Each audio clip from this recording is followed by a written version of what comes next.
Hello, my name's Mr. Tibbles.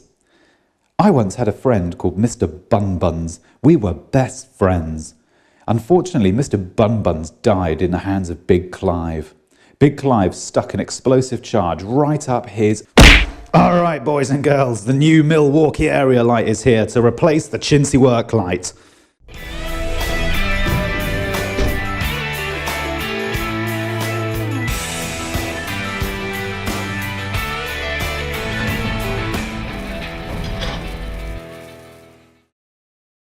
So she's here, boys and girls, the new Milwaukee area light, 3,500 lumens, runs off an 18-volt battery to replace the chintzy work light. It's a beast. Hello, welcome back everybody. So I'm now in the kitchen refit. This was the kitchen which caught fire a couple of weeks back, probably about a month ago now. So a lot's happened since then. As you can see, the kitchen's all been taken out. All the ceilings come down because, the ceiling was shot. So everything's basically been ripped out and we're now left at the point where it now needs to be rewired. So what I'm going to do is while I've been off cam for the last sort of hour or so, I've just been plotting where all the sockets and spurs and everything have to go. So I'll run through it with you. A lot of you were asking comments about why are you bothering to rewire it? Can't you just reconnect what's there and just put new faceplates on and stuff? Well, yes is the answer. You could, but there's two reasons why I haven't done that here. The first was because a lot of the wiring in the back boxes was just shot, especially in the one over there by the fridge. And also because the kitchen's now being changed around, the layout's now been changed. Because they had to rip the kitchen out, it made a good sense, well, seeing as they've ripped it out, we might as well put, when we put a brand new kitchen in, we can alter the locations and positions of stuff. So, for instance, the hob and everything was over in that corner there, which is now being moved to here. In fact, you can see it on this diagram here. So that's the reason why everything's now being moved around, and because of that, it now means it's going to be easy just to rewire it. I'll show you the way that I'm doing it, okay? So there's a lot of new boxes you can see that I'm putting. So the way that I tend to do it is we've got a plan like this, which I've been given, okay? And all I'll do is I'll just take these measurements here, I'll just write them on the walls, and then what I'll do is I'll take the photograph drawings, the CAD drawings and stuff, and I'll just pin them up in the areas where all of those bits are going to be. The reason which I do that is because I find that it helps to visualize what's going to be here. Sometimes if you look at something like one of these CAD drawings here, sometimes it can be really hard, although you can see everything on it, and you know what all the measurements are, sometimes it can be really hard to try to actually, when you walk into a room, to try to visualize that. It can be really difficult. So that's the reason I put these drawings up, because they help to give you they just help, when you actually look at this section of the wall, you can look at it and go, that's exactly what's going to go there. So it just helps to visualize what, I know that here on this wall, I've got the extractor, a hob, oven, and a double fridge freezer. And then, again, I've just done, this is the back wall here. So there's nothing really on here. They just want 3 double sockets here.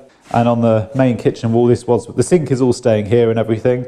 And then there's just a dishwasher going in underneath. So I've just got to put a single plug somewhere down there. And the only thing that isn't on the drawing is the lighting. I've just got to put some new lighting in, which I've already discussed that with the client of what's got to be done. So I've just temporarily switched this stuff back on.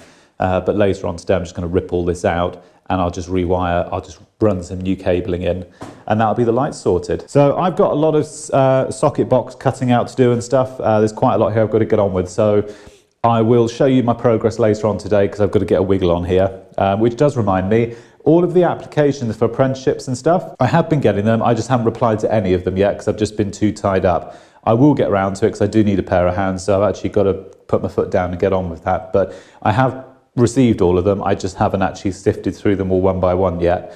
I need a bit of time to do that, but it is there, and I do know it's there. So, right, anyway, let me get a move on and we'll touch base later. All right, so I'm not going to take too long doing this because I've got to get a wiggle on, but I'm just going to show you quickly how I cut out the boxes and that sort of stuff. So here, basically, there's going to be 4 fuse spurs on 2 dual back boxes. And all I do is I've just got my laser line there, as you can see, just to make sure they're level, and I just use my grinder. I'll just cut it in, and then for the chase going up the wall, because I have to run the wires down from the ceiling, all I'll do is I'll just literally get the grinder, again with the laser line, and I'll just get two relatively straight cuts. They're not 100%, but they're more than ample.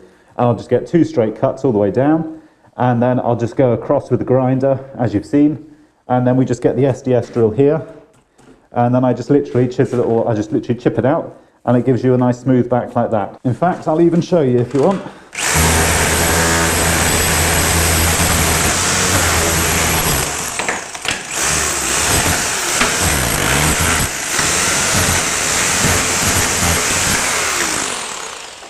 And then you get something like that, where they just fall out nice and easily. So you get the idea of what I'm doing. And I basically just got to run around the kitchen and just do this all the way around, cut in back boxes and stuff. So I'm going to get on with that, and we'll touch base a little later on. All right, so I've cut out the back boxes here, as you can see, and I'm leveling them in nice and level, so they're all nice and level as they should be. And I'm just drilling the holes in for the red plugs. Now, on this one here, the red plug actually came in between the grout line and the brick, and because of that, what's happened is it hasn't got a very good bite. When you push the red plug in, it's a little bit sloppy.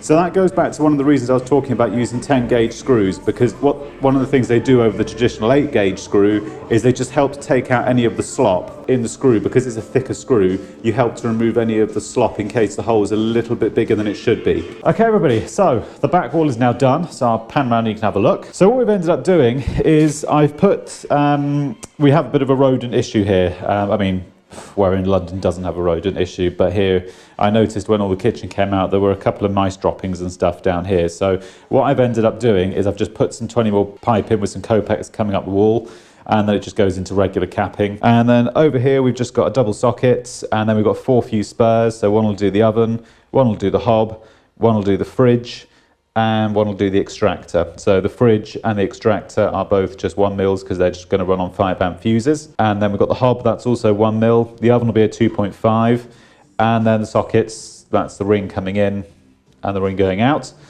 And then it just goes up the wall, and then it will just continue along its journey to the next socket, which is going to be over there at the back of the kitchen. So the next job I've got to do is going to be this wall here. I've got 1 socket to put down here, so I'm just going to have to chase this wall out. It seems like a lot of work actually. I've got to chase this wall out just to put 1 socket there, but that's what the client wants. So I'll get started with that, and then once I've done that, I'm heading over to this side of the kitchen here. So that's going to be the last bit to do. I don't actually even know what the time is. It's 1:20. I might get this done today, I don't know. I'll give it a bloody good go. If I get it done, it's going to be a late one, but we'll see how I get on for time. So I'm going to crack on, and I'll catch up with you guys in a bit.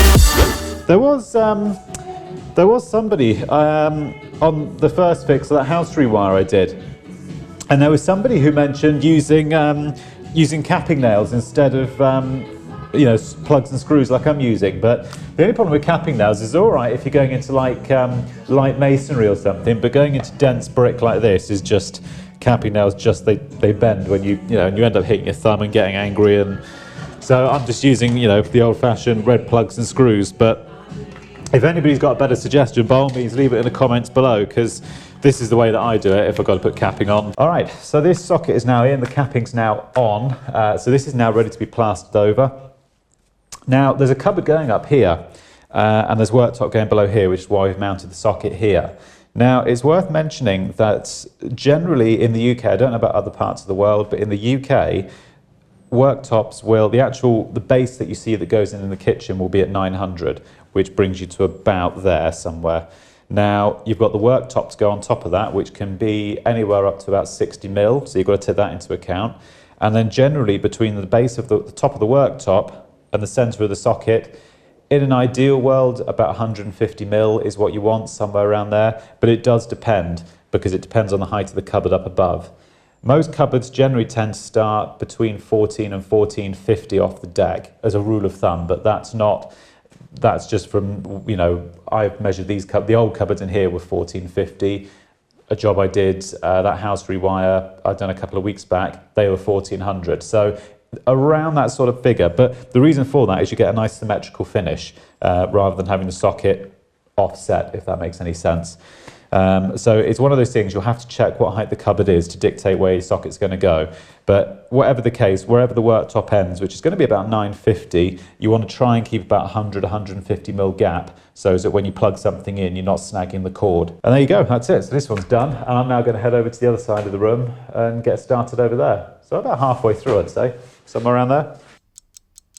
Okay, so it's now, I think it's coming up to about 9 o'clock.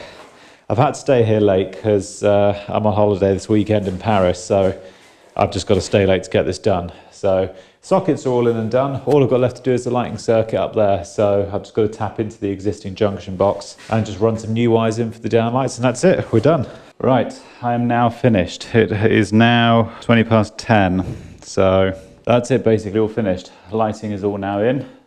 So all I've got to do now is just pack my tools up in the van outside. So give me 2 minutes, let me load everything up and I'll see you in the van. Right, and that, ladies and gentlemen, is it. If I don't look very enthusiastic, it's because it's 11 o'clock at night. So I hope that answers some of your questions. The reason I'm working so late is because I'm in Paris this weekend to go and soak my tootsies in the French Riviera. So that's the reason I've got to get this finished tonight. So, because I'm catching the Eurostar tomorrow morning, so I had to get this finished because they're boarding it first thing Monday morning. So, anyway, down to the real business. If you want to subscribe to this, let's be fair, rather mundane vlog, you want to be clicking up here. If you want to watch another video, you want to click down here. Comments down the bottom, same as always. There will be a midweek video this week, but otherwise that's it. I'll see you probably on Wednesday or Thursday. Bye for now, guys.